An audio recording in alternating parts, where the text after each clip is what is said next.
Hello and welcome to Unrecognised Heroes, the official podcast brought to you by the National AI and Cyber Awards. This is the podcast where we dive into the latest innovations, challenges, and success stories in the world of technology. I'm your host, Ellie, and today I'm joined by CEO and Chief AI Officer Tom Hewitson of General Purpose. Welcome to the podcast, Tom. Great to have you. Hi, Ellie. Thanks for having me. Let's dive right in, Tom. We've known each other for a little while now, but I'm really curious to kind of dive into your background with General Purpose, the vision of the company, how it started. So tell us, Tom, what was the spark or insight that made you want to start General Purpose in the first place? That's a great question. So I worked in AI for about 10, 12 years, actually kind of building AI systems, working in kind of conversational AI, so natural language understanding.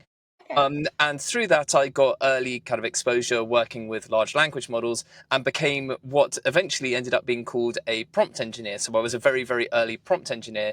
And I actually started delivering training as delivering training to kind of other technical people working in conversational AI who wanted to know about prompt engineering. And then when ChatGPT and the kind of other AI assistants started coming around, I got requests, would you do versions of this for our non-technical colleagues? And that was how General Purpose as a business was born.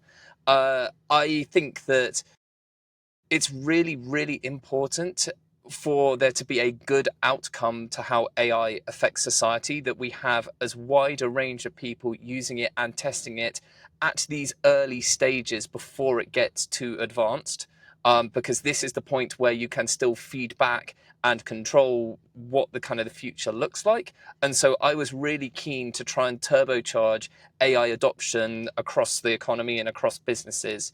And that's kind of why I felt that setting up a training business specifically doing this was a really good idea.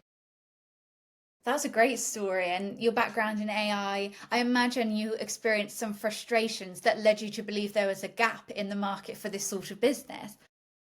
Yeah, I think that what we kind of saw early on was that there was a lot of kind of big consultancies who were trying to kind of sell automation, and the tech companies trying to sell their kind of specific products and services, but nobody really taking a human centric approach to AI to kind of say, actually, it is as important how people use it as how the technology works. And I really believe that for AI to be transformational, it needs to be used by people in a way that is safe and effective. And just nobody was really kind of filling that space, especially not when we first started. And we really kind of saw an opportunity there to do that. Incredibly curious to know what this journey has kind of looked like for you personally and for you within your business, because I imagine in the early days there were some harder days than you expected and some early wins perhaps that kind of kept you going along the way. So could you tell us a little bit about your experience there? Yeah, sure. So I think that I'm not a traditional, trainer. I came from the tech industry. I'd never delivered training before I started doing this. So I had a lot to learn. And I seem to remember delivering, I don't know, like at least 20 sessions for free. We had a very, very kind of iterative approach at the beginning where we would just kind of try and get groups of friends, or once we'd expended those friends of friends, and just say, hey, look, I'm going to run a half-day session teaching you how to use ChatGPT effectively, or whatever it was, just kind of again and again for free until we could learn what was working. And it was that kind of iterative approach that got us to something that I think works really, really well. That's really refreshing to hear. Because how long have you been established now, Tom? Oh, I think we've been going maybe, wow, like probably almost 3 years. I think by the time the awards come around, it probably will be 3 years. So I think that that's kind of very cool in its own right as well. We were one of the earliest, if not the earliest, people in the UK doing this kind of AI training. So that was really, really cool, as well. I imagine that your vision for the business has kind of evolved over those 3 years as well. Thinking, what was your vision for starting the company to kind of where you've evolved to today? Yeah, I mean, it definitely has. So I think when we started, it was very much okay. Let's teach people how to use ChatGPT, and really the whole kind of course was based around prompt engineering techniques. The more that we worked with businesses, the more that we realized that actually what we were doing was culture change, and we were helping kind of people within organizations to understand how AI was likely to impact them and impact their roles.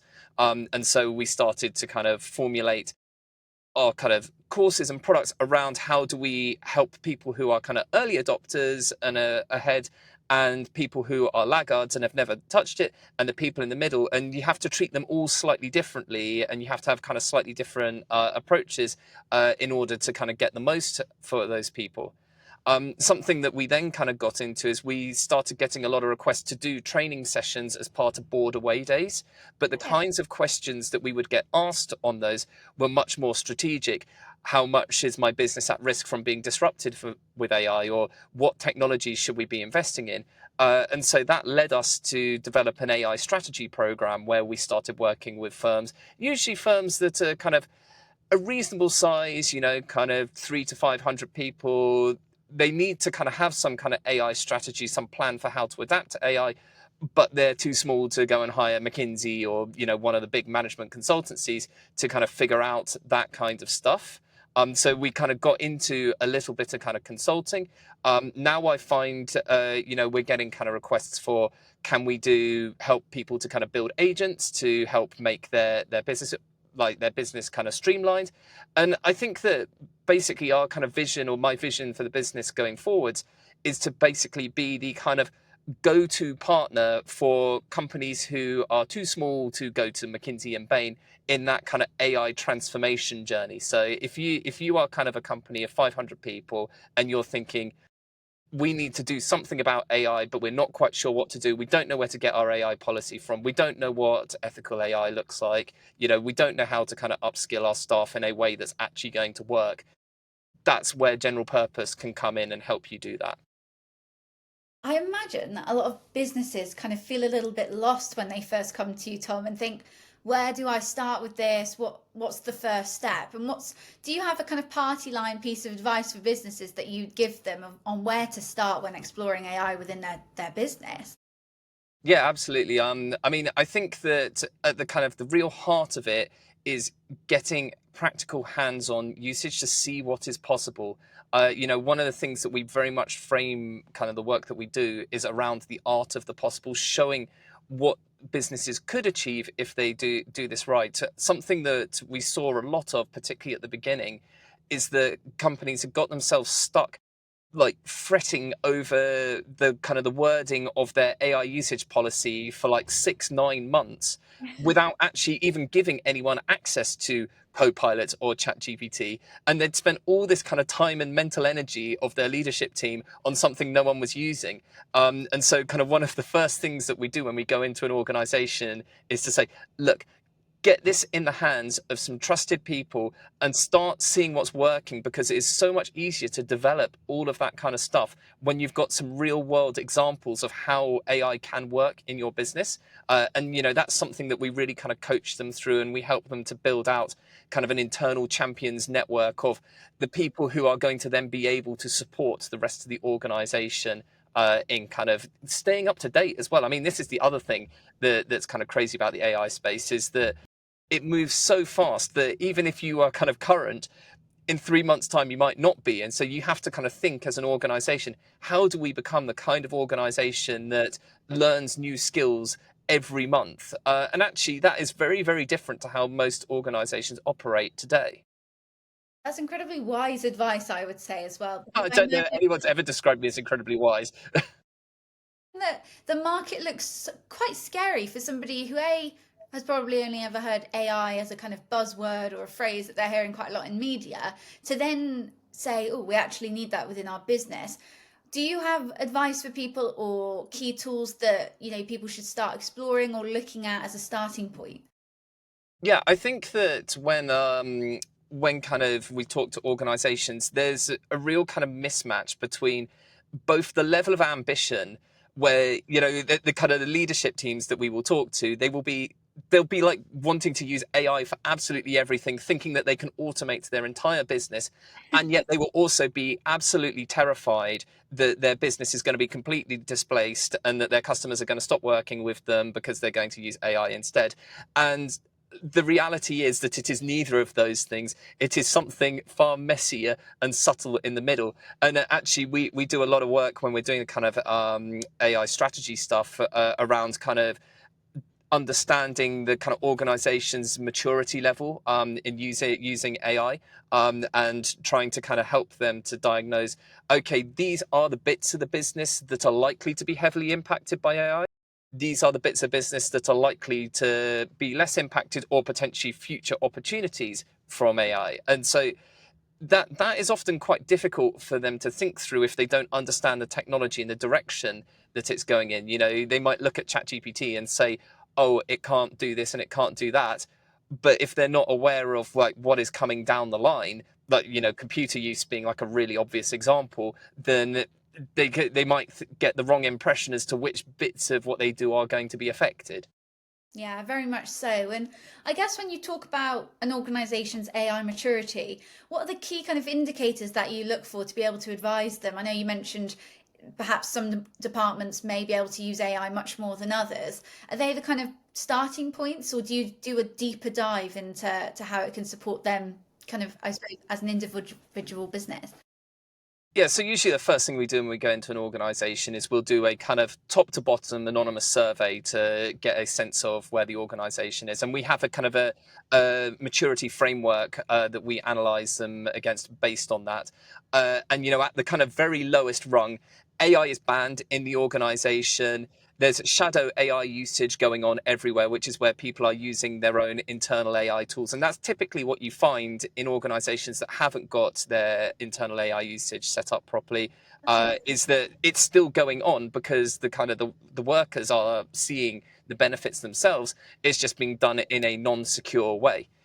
The next step is when they have got themselves to the point where they've got a basic kind of policy in place and they've given people licenses for ChatGPT or Copilot, but usage is very kind of sporadic. You usually have around 20% of people who are using it quite heavily, which interestingly, I think very differently to most kind of technology adoption, tends to be the leadership. It's one of the things that I find fascinating when we work with organizations is that the people who use AI most heavily in an organization tend to be in positions of leadership and management, and it gives them a very skewed perception of what is going on in the organization.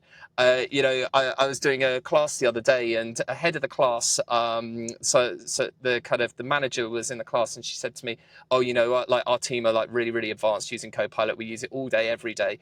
And at the start of the class, I always say to people, "Everybody, close your eyes." And now put up your hand if you have never even used Copilot once.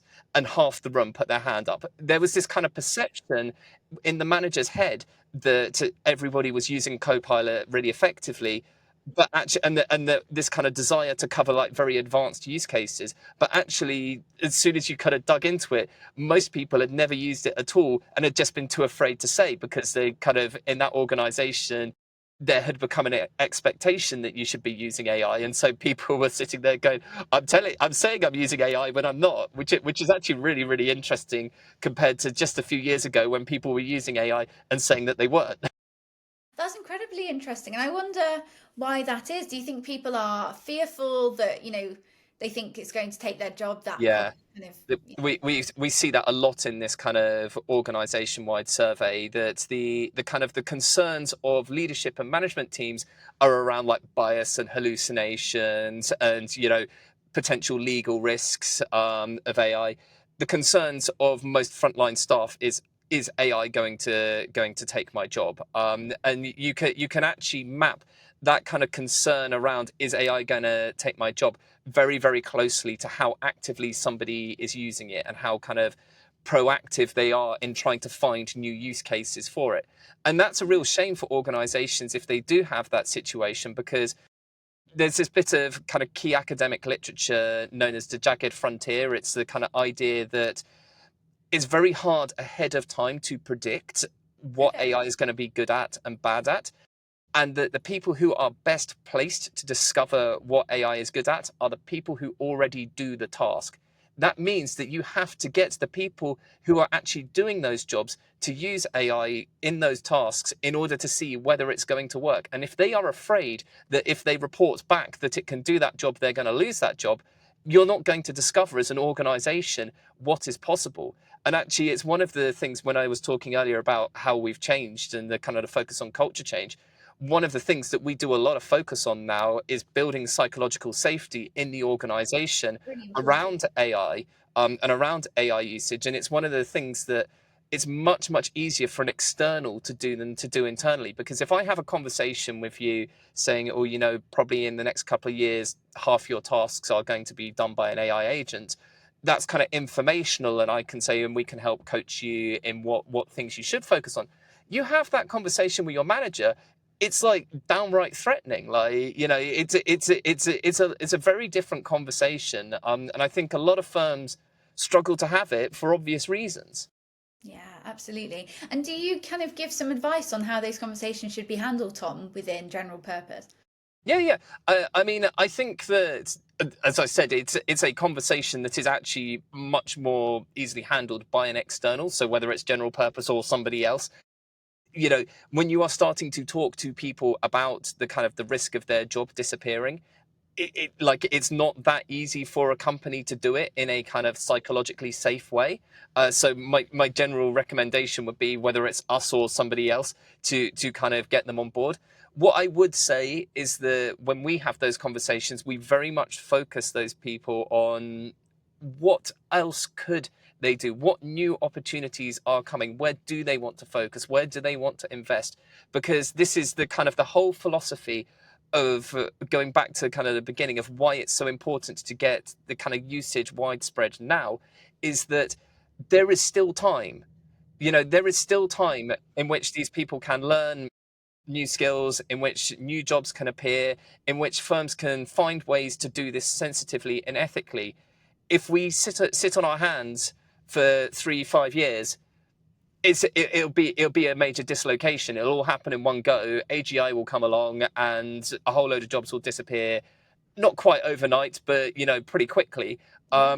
And then you've got mass structural unemployment with all the problems that brings. So I kind of really see our kind of mission at General Purpose as trying to avert that crisis as much as is possible. Yeah, very much a kind of societal matter, isn't it? Rather than Yeah, just yeah, an isolated business yeah, yeah. incident or adoption.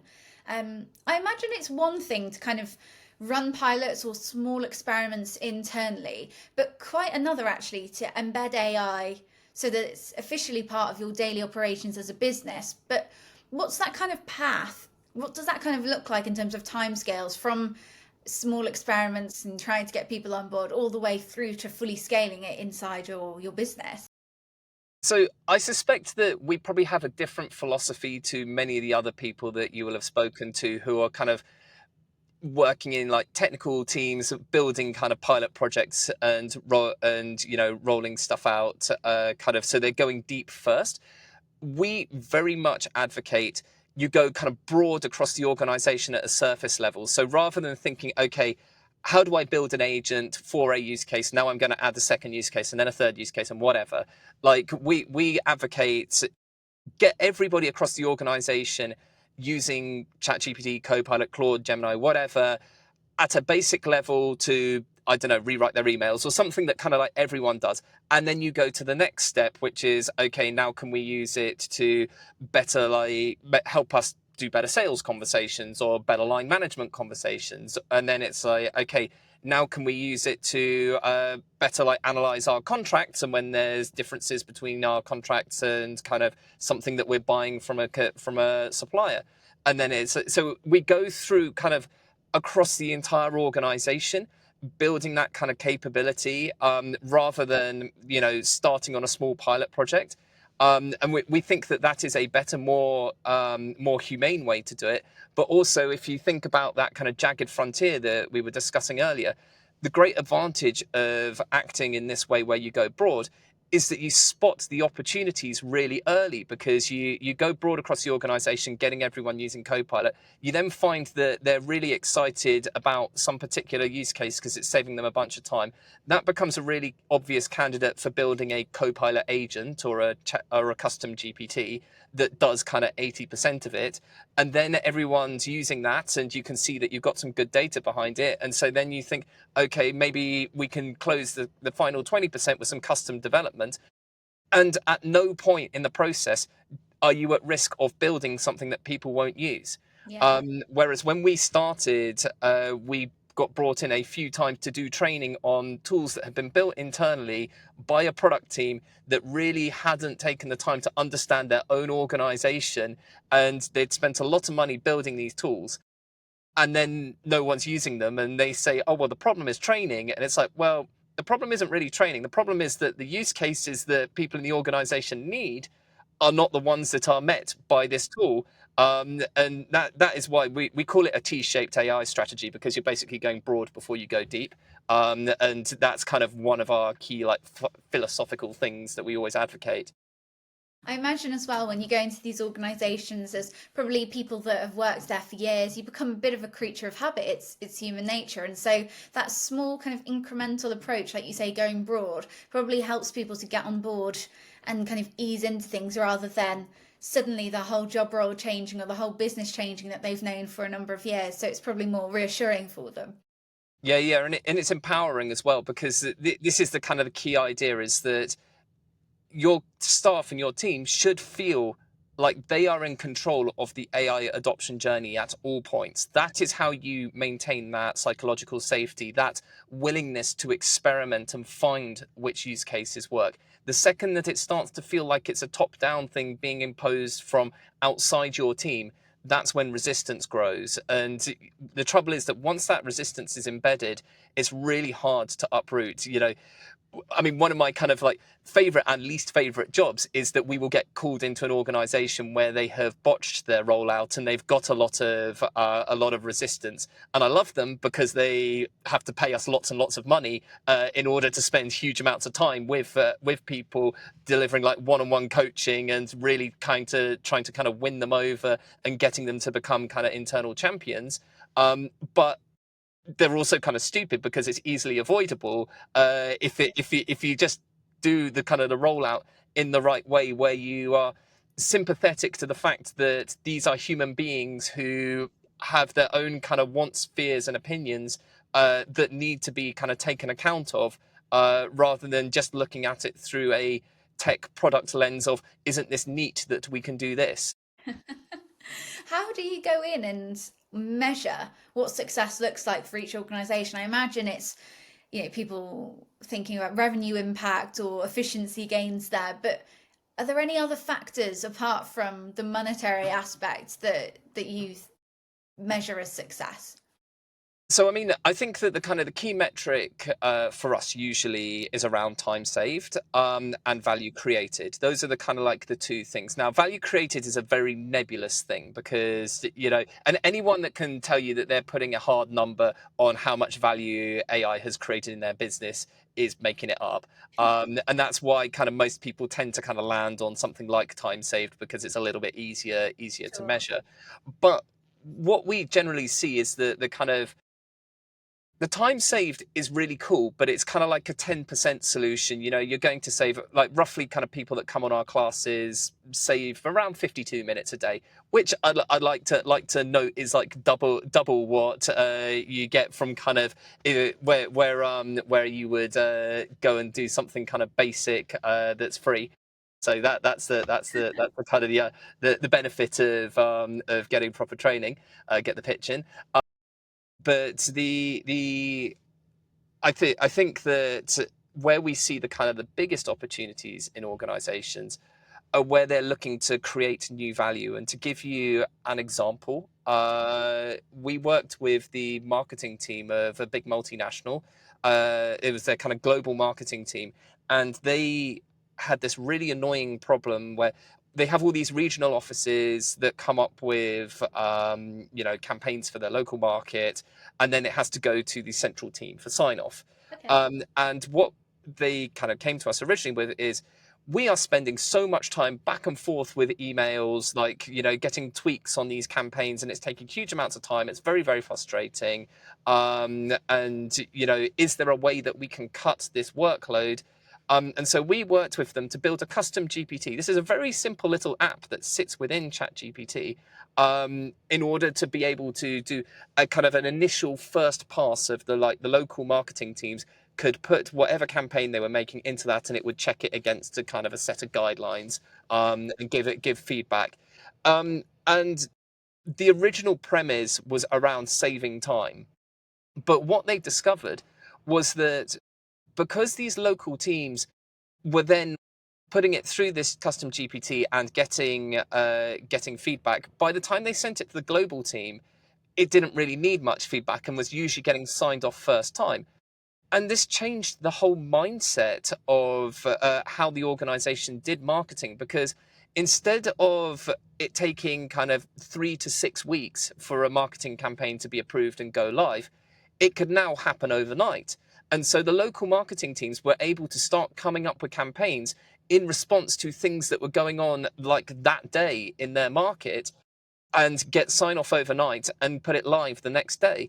And that meant that they were able to start picking up on all sorts of organic opportunities that they previously couldn't do. And so they unlocked a whole new way of doing marketing and a whole new set of value by being quicker, because AI enabled them to be more efficient. And I think that's like a really nice example of how it doesn't just have to be about saving X number of minutes. Definitely. And I'm sure as well for that marketing team, it opened up a whole new world of creativity for them. Because, like you say, if you're waiting 3 to 6 weeks for approval and sign off for something, it can get quite tiresome. And you think, oh, well, that's going to come back anyway. And then they'll have a round of reviews and then it's on to the next campaign. Whereas in this instance, it's probably quite motivating to think, what else can we piggyback off? I've saved X amount of time here and we can be much more proactive rather than kind of reactive, I suppose. So, that's a super example. I quite like that myself, actually.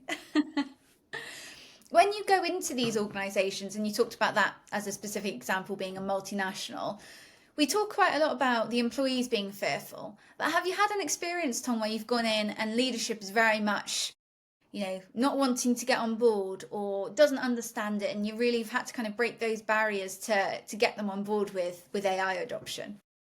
Yeah, well, I mean, a very common type of engagement for us is that, yeah, I mean, nobody hires us if like everyone in the leadership team is opposed, because clearly, like, they wouldn't have even Of course. ended up at our doorstep in the first place.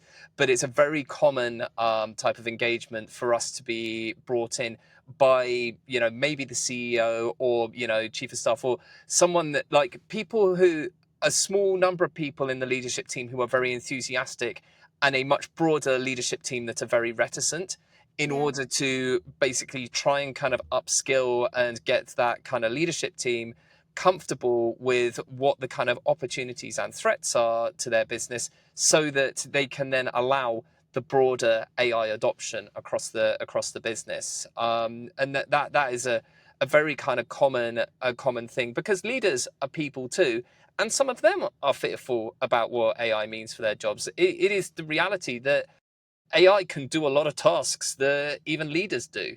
And although kind of on the whole, leaders tend to be more positive about AI than the kind of the general workforce.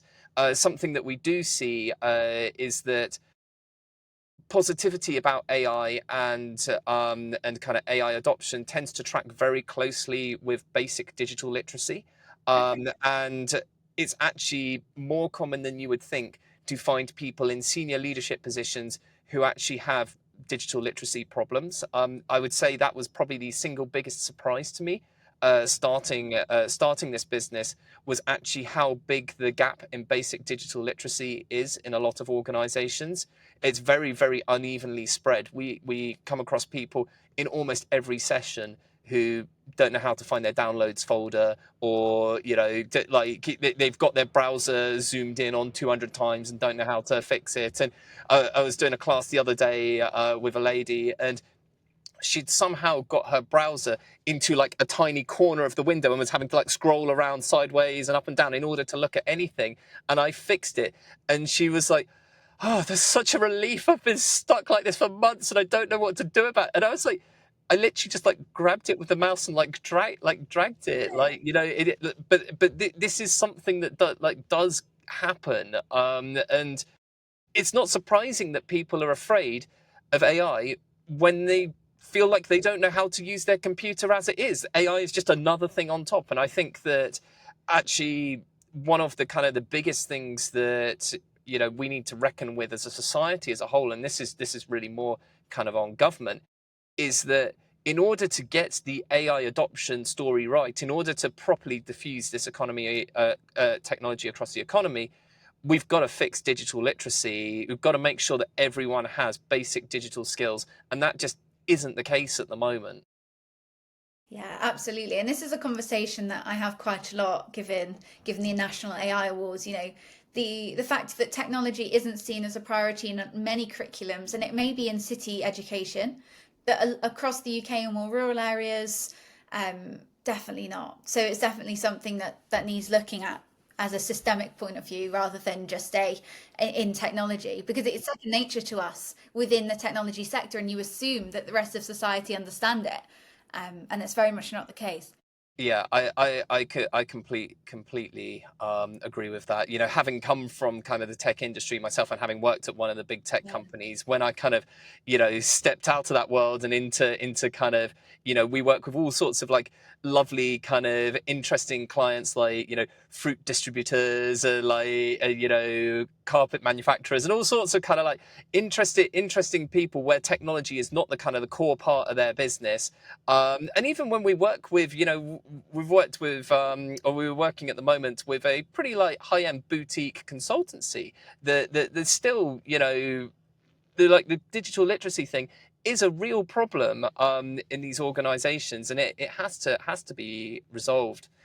So I think that, you know, we didn't come here to kind of discuss kind of public policy, but I think that, you know, there always seems to be this like need for more money in the economy and growth, and then somebody has given us this like miracle, like AI can drive this huge productivity boost that will kind of completely transform our economy in our country, but only if we can get people to use it.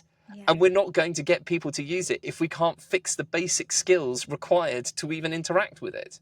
Yeah, quite right. I'm curious on that.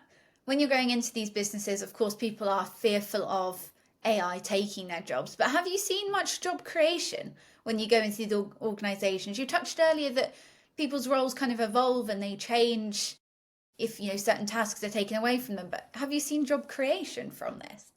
I think that in the kinds of things that we do, there's not exactly like whole new jobs being created, but there are new sets of tasks being created, which are leading to roles being reshaped. So, like a classic example is that we go into organizations and help them set up a champions network. Now, in order for people to be champions and to be able to support the rest of their teams, they need to be given some time in order to do that. So that becomes part of their task, and it becomes part of their kind of list of tasks, and it becomes something that they need to be kind of metriced on and supported in. So we see that happening. We also see within kind of organizations, particularly around kind of ethical use and, you know, consideration around governance, that is becoming an important part of certain people's roles. I don't know whether it's as much as kind of any like new roles being created per se. It's more like existing roles being reshaped at the Yeah, moment. interesting. Maybe I mean, probably on a macro level there are new jobs being created, but just that's not what I necessarily see in the kinds of companies we work with. Interesting. And I'd like to touch on, whilst we're here, because we're coming to a close of the episode, we have worked together this year on creating the AI Adoption Award to sit within the fold at the National AI Awards. And it'd really be right to talk about your involvement in it, Tom, as you've helped us curate and shape this. But can you tell the audience a little bit about why you felt that this AI Adoption Award was important to support and be a part of this year? Yeah, I think it comes from my kind of deep down belief that the economic and societal benefits of AI only happen if usage is broadly spread. There's this kind of idea in academia of the diffusion of technologies. So how widely are they spread within an economy? And actually, diffusion of technology is a key determinant of how prosperous a society is.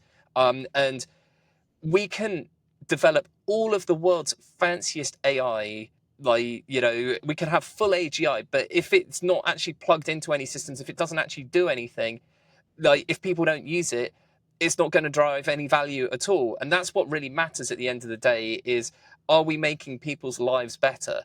That's kind of the end goal of all of this. And I believe that AI should be in service of that goal of making, people's lives better, making society better, making it a healthier, cleaner, greener, if we want the kind of utopian future that I think most of us who work in AI do, that only happens if the use of it is broadly spread. That does not happen if it's just a few people in a tech product team somewhere launching some kind of new model. So I felt there has been too much focus on how does the UK develop, the next kind of AGI or the next kind of groundbreaking model. And that really has its place. Like, I'm not detracting from any of that. I'm really pleased that all of that is happening. But I think that we do not talk anywhere near enough about how important it is to get people to actually use it. And in a world where the UK may struggle to be the world's best creator of AI, I would love us to be the world's best diffuser of AI. I'd love us to be the best user of AI. And I think that that is an eminently achievable goal if we actually set our minds to it. And that's why we decided to basically pitch you, would you like this award? And like, we'll sponsor it if you do. For a first year award, it's been really well received, and there's some great players that are finalists within that category. And on the 16th of October, we'll find out who's won. But it's been fantastic working with you on it. And I think that probably leads me on to my next question nicely of, if you could have a superpower to help you in your role, I ask all of our guests this, what would it be and why? I think the superpower I would really love is the ability to predict the future. I spend every day being asked what's coming down the line, and I have to answer time and time again, I don't know. Nobody really knows. Here's some kind of hypotheses based on, which kind of techniques and algorithms and whatever are in the works, but nobody knows for certain what's going to happen or how stuff is going to pan out. And it would be a lot easier for people to plan and respond to AI if we had a kind of a clearer picture of what it was going to look like. And in lieu of that, your only option is to try and make your organization as flexible as possible, able to respond to things that you do not know what is coming down the line. And I think that that's a really nice point to end on, is that good AI adoption also looks like good business resilience. And I think that is something that is worth doing, whether it's AI or not. Tom, it's been an absolute pleasure chatting with you this afternoon, and I think there's so many little golden nuggets of information that many people can take away from this, whether they're a starter looking at adopting AI within their business or somebody that's already trying to embed it. So thank you so much for joining us today and sharing your insights and talking more with us about, AI adoption and the ways that we can go about doing it in the right and ethical ways. So I appreciate you coming on. Thank you. Thank you so much for having me. I really enjoyed it.